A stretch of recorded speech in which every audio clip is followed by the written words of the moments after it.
We're built for reciprocity.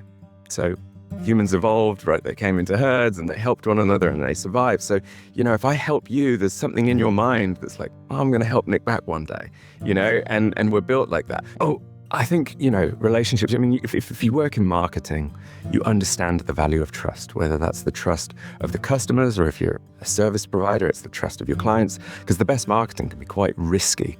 And to convince people to do good marketing, they're going to have a level of trust with you to go and put those messages out there. Welcome to Future Fuzz, the digital marketing podcast. All right, welcome in. I'm Vince Quinn, and today we're talking about building strong relationships and scaling trust through service. I'm so excited I can't even get the words out. And joining us for this conversation today is Nic Banting. He is the CMO at Roselion. Nick, welcome to Future Fuzz. Thank you so much for having me, Vince. I'm thrilled to be here today. Even in the pre-interview, it's got me buzzing. Yeah, well, good, because I'm excited too. There's a lot of things to dig into here, and really just from the idea of relationship building, because I will tell you, I've done dozens of these episodes. I've talked to all of these people in the digital marketing space, different titles of CMO and VPs of marketing and anything you can imagine. And with all of those conversations, it does always find a way to come back to the human element, right? It's how are we building trust with people? How are we building relationships with people, whether it's prospects, existing clients, especially that customer service side. Like there's a lot of things that go into this, and everybody is looking to connect. And what I love about the conversation that we've had prior to this is you're just about it. So let's dig into philosophy, right? Like I just want to understand upfront your approach to relationship building. Why should I care about it on the simplest level? Well, I think, relationships, if you work in marketing, you understand the value of trust, whether that's the trust of the customers or if you're a service provider, it's the trust of your clients, because the best marketing can be quite risky. And to convince people to do good marketing, they're going to have a level of trust with you to go and put those messages out there. But trust goes way beyond that. We're living in a digital age with AI and people want people and they want to trust each other. And trust, unfortunately, is very, very hard to scale and very hard to do quickly. So in today's day and age, it's something you have to really, really work at to get. So, I've spent like a whole career trying to earn people's trusts. And I got some, helping people first, helping people second is one of my core principles as to how to start building relationships with anyone, whether it be, anyone, anywhere. You can start by helping them. Yeah, and so I want to dig into that a little bit more, and from the idea of just first off, I think there is a sort of landscape problem, because especially in digital marketing, people are so used to like multi-channel and repurposing and maxing out all these things, getting all this yield, as many contact points as possible. And so we, trying to build these relationships, we end up meeting a lot of people, but actually maintaining that relationship for me is like the starting point, right? It's like this consistency in showing up, in being available, in being visible, in understanding who they are. Because for me, Nick, it's been like I'm in all of these networking groups, and there's been times where, I met 20 people, but I stayed in touch with one of them. And at some point, it's like, what was the value of this? So for me, like that's how I tend to start, is like how do we maintain it? It's building with the intent to maintain, right? You're trying to find people you connect with and stay connected to. So like that's the first part for me, and I think we're on the same page there. But because as you mentioned, you're talking about help. So when you mean helping people, like what does that look like? What do you mean by that? Yeah, so helping can be something small or big. So we meet each other for the first time. I have no idea what your needs are, whether they're personal, professional, or where you're going. I'm going to start asking questions, very easy questions where I know I can help, and start building that rapport with you, getting to know you a little. The funny thing is, asking is really hard, right? There's tons of psychological barriers to asking someone for help. right? Which you have to establish trust first so they feel comfortable either being vulnerable or, hey, I could use here because people don't want to look stupid. People don't want to burden people, and so you have to build that relationship first. And probably the people that you've met in the networks that you've been in, that you're like, well, I met 25 people, but I remember one, you probably built a little bit of a relationship with them. Is that fair? Yeah, for sure. 100%. And that's what I love to do, Like it's because I think for me, that's where these things go the best. It's like, okay, I actually understand who you are, right? Like that, to me, that's the core of everything, right? It's just, you understand who the person actually, you're nodding pretty strongly here. So that seems to be, I'm on the right track. Oh, for sure. You've got to give context. And that's about, talking and getting to know one another. And you end up figuring out, we as people, as humans, we have more in common than we do different. And, that's a very human thing. And those conversations are always great to sort of discover that about one another. But when you help somebody, we're built for reciprocity. So humans evolved, right? They came into herds and they helped one another and they survived. So, if I help you, there's something in your mind that's like, oh, I'm going to help Nic back one day, and we're built like that. Not that you should ever help someone with the goal of getting something back. That's the wrong way to approach it. I simply mean that we're kind of wired to give back. Because I believe you keep helping and you keep helping and it will come back in spades. And I think for digital marketing, we're so concerned about, connecting, right, and scaling and all these touch points, as you mentioned, attribution. But like if people would think more about how do I build trust with the right people that will compound to give me more reach and more connection, Yeah, and how do I do that? Right? Because I'm wearing 20 hats, Nic. I've got a million things to do. How am I supposed to actually build trust with these people? Yeah, well, everybody you meet, you should try and build trust with. But a great relationship for you, right? So let's say we're marketing just Vince. And we're gonna put out all the ads, and we're gonna, one conversation with somebody at a media company or somebody that's a high trust level and gives you access to their network can leapfrog your career or your exposure much more than all the tactics of the digital ads that we're doing. So those partnerships, great strategic partnerships, are built on trust. And that trust is between usually two people, who have a high level of trust for one another.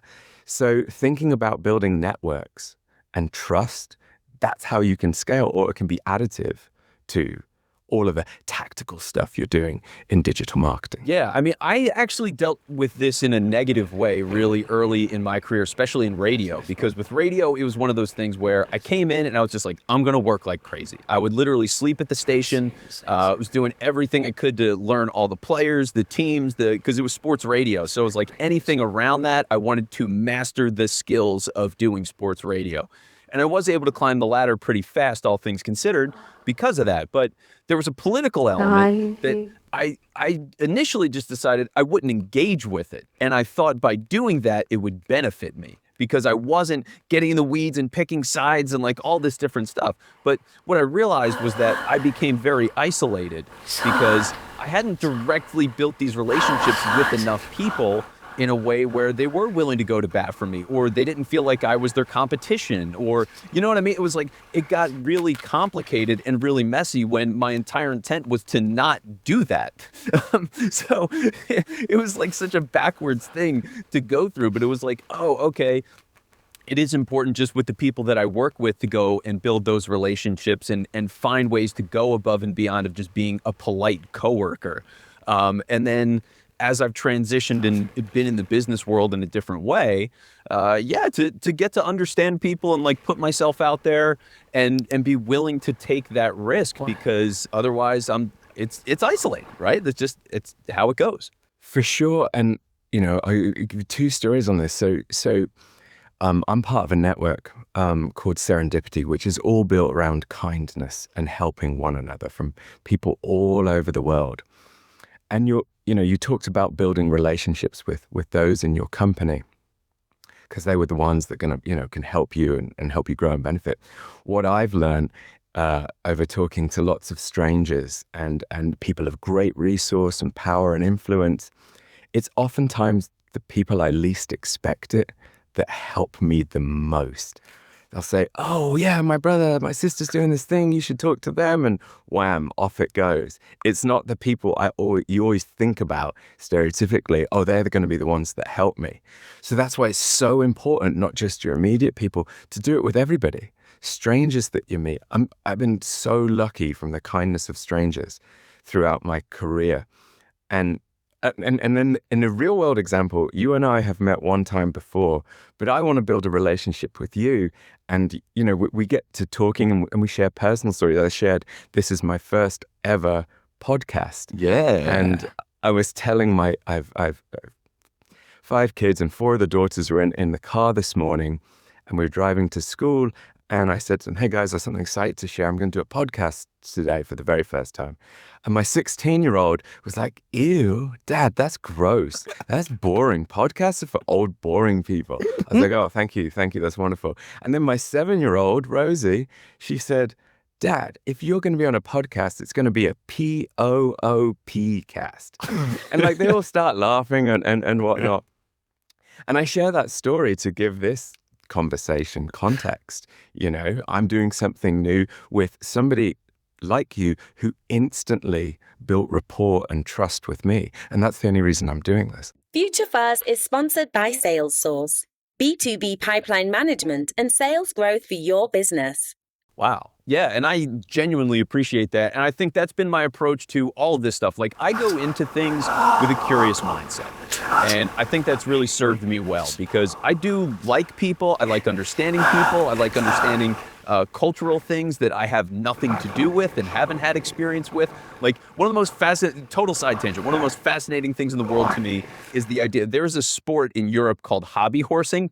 Have you ever heard about this in your life? Okay. No, but there are people who compete with a horse head on a stick and do equestrian things where they are riding.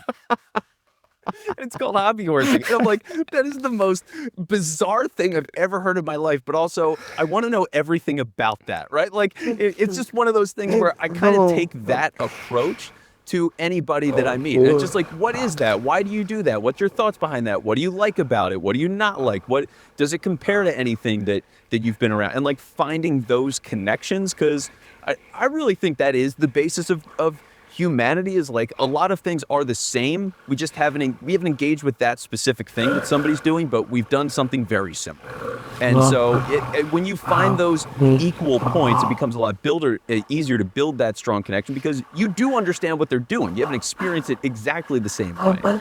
So for me, that's a real driving point is how do we connect? What things do we have similar? How can I make sure that I'm fully understanding you?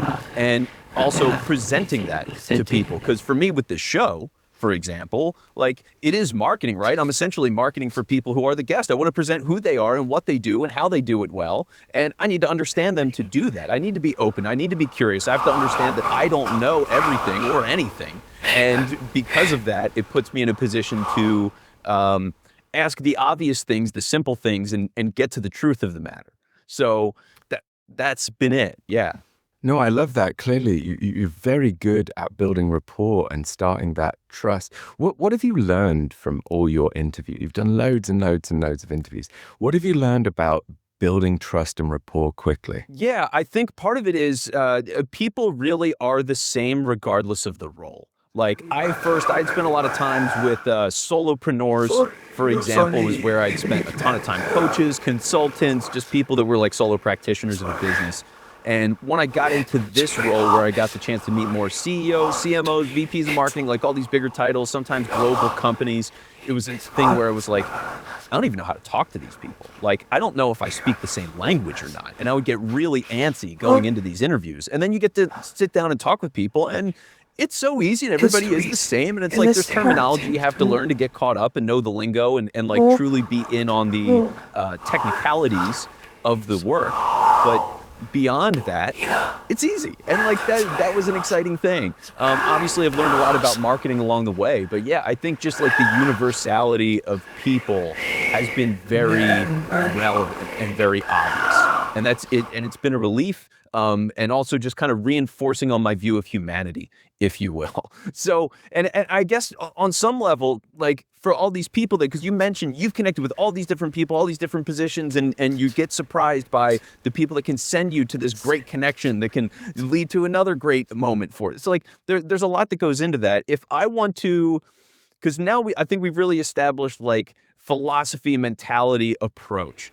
On a tactical sense, like how, if I want to make these connections and meaningfully help people, how should I go about that? What's a way to do that? Well, you have to be comfortable asking for help doing that. And not many people are, and not many people think, or not many people dedicate time every week to meeting new people. It's something that happens if they go to a conference. It's something that happens by accident. But how many people set aside an hour or two a week to go, okay, this is my time block. I'm going to meet some new, interesting people that are outside my sphere that I'm going to try and build a relationship. I know many, but yeah, outside of that, like, I don't know if like universally that's something that people do. So the first thing is being intentional. I'm going to do this. And then starting to ask people very specifically for the types of people you'd like to be introduced and why, and put some context around it, and then have the conversations. It's really simple. It's almost embarrassingly simple about how this works, because, you know, learning about people and connecting people leads you down journeys that you never knew you were going to go. But if at the end of it, you're like, oh, that one thing you said, I'd love to learn more. Who can you connect to me that in that space? And off you go again. You know, and where it leads you, it's crazy, Vince. Yeah. Okay. I love this because it's very similar to podcasting, where I feel like podcasting is basically being in the Matrix. Like it is any industry, you connect with anybody. It's just like a super highway to anybody you could ever possibly want to meet.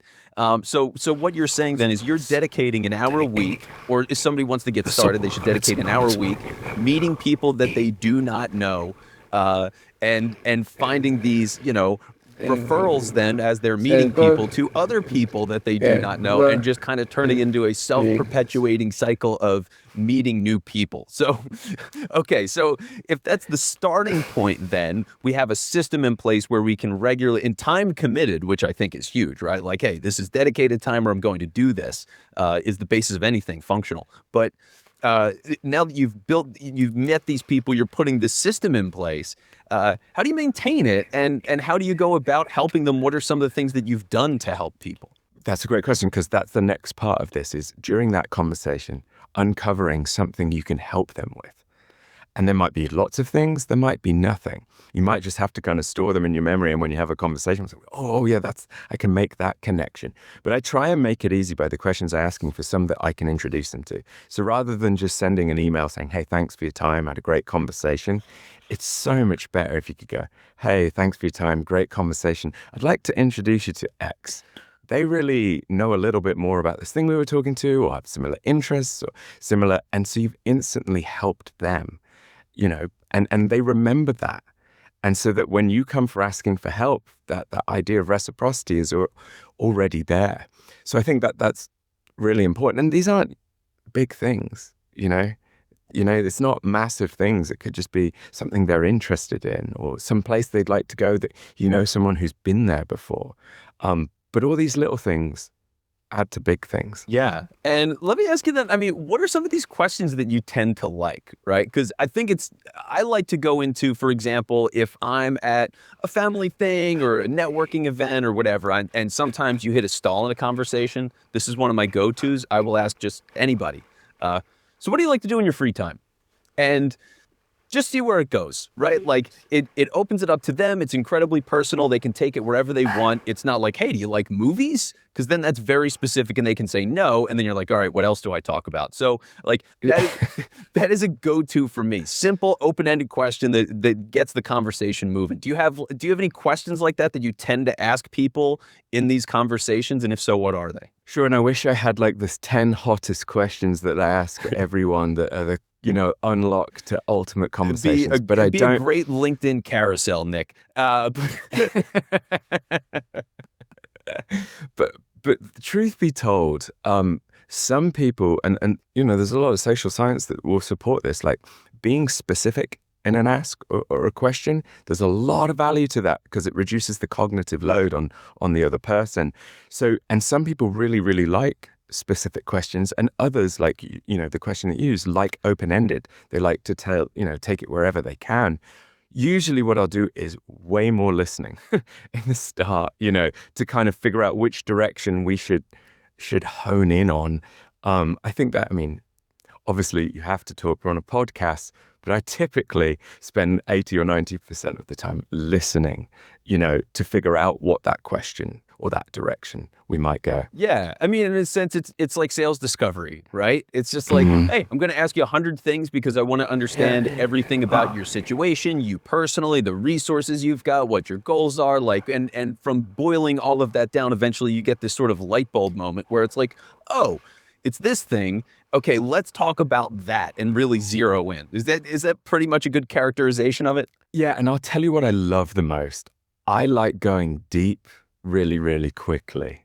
Like, I don't like the fluffy weather talk or sport. Like, that's not what I love the most. I like finding the opening. Let's go really deep. You want to talk about vulnerabilities or challenges or regrets or those things where you start to sort of get deeper and build those bonds. So I'm always looking for, any sign that, hey, that sounds interesting. Let's keep our finger on that one. Yep. And that's everything, honestly. And again, like, that's my whole approach with this show, is why it's like, hey, let's get to know people beforehand, understand what their interests are, the kinds of things they're passionate about. What is that thing that can be a singular, unique piece of conversation? And let's just dive into that for 20 minutes. We're going to go hardcore. It's not like, where'd you go to college? And what was your first job? And you know what I mean? It's just like, get to the point, get something that's really engaging for people, and go deep on that thing. Because I think that's where people miss a lot of the value for these conversations, or just conversation in general.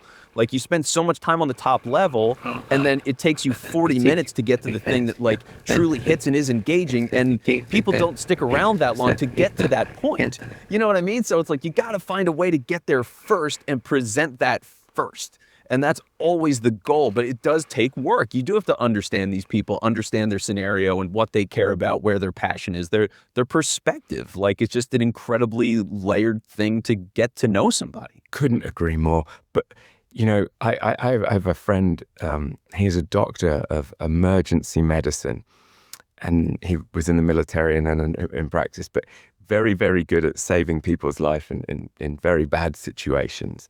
And one of my favorite things about him, and when I met him, we instantly went really, really, really, really, really deep. And our whole relationship has been built on deep, deep, deep conversations personally and whatnot. And as I get older, I find those type of people, bringing them in closer, because that's the type that enriches you. But I always look at anyone that's out there. The goal is to have a deeper relationship with them, no matter if you spend a lot of time or a little time. And I think in terms of marketing, we're always studying people in order to connect and then obviously influence or sell. But you've got to be a student of people to do that well. At least that's what I believe. Yeah, no, 100%. And so let me ask you this then, because you're meeting all these different people, you're understanding who they are, their needs, their wants, their interests, everything about them. And some of them, naturally, you're going to have things that stick. But generally speaking, how do you keep track of this? How do you keep track of all these people? Like, what should we do when we want to actually remember these things? So if you go deep with somebody, they'll probably tell you something rather unique about them.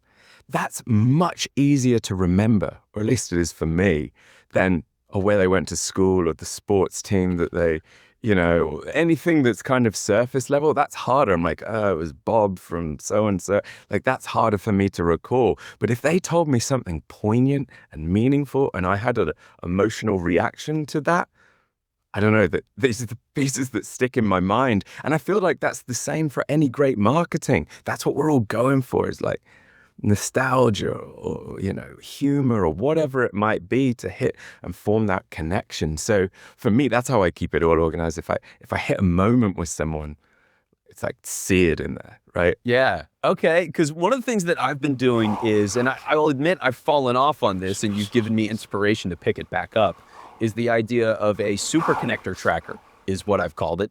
It's really just a CR. It's not even a CRM. It's an Excel spreadsheet. And it's just me listing people that I've spoken to, a basic idea of what they do.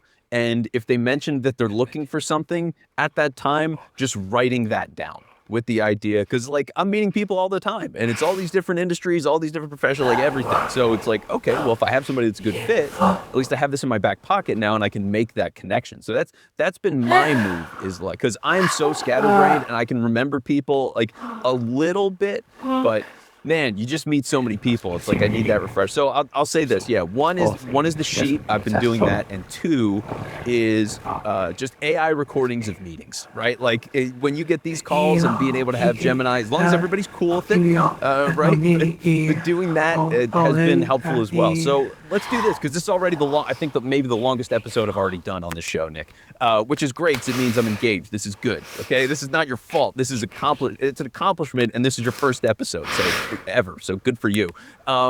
Any final notes for people as they're looking to not capitalize, but embrace the idea of truly helping people and building strong relationships and building trust? Any final words for people who want to max this out? I guess, look, if you're younger or you're just starting out, I know you're learning tactics and you're learning skills, but I would urge you to give as much time to intentional network building and relationship building as you do skill building.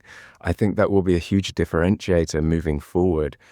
And, do it intentionally and do it. And I would love the world to do it through helping. That's what I would love. So that's kind of the final thought, is like, do it intentionally, do it by helping people, and don't over index on tactics and whatever's new. And, I gotta, get more clicks because AI is killing my click-through rate, that type of stuff. It is an exhausting spiral, I can tell you firsthand. So yeah, invest in people, go meet some people. Nick, it's been a pleasure to meet and speak with you.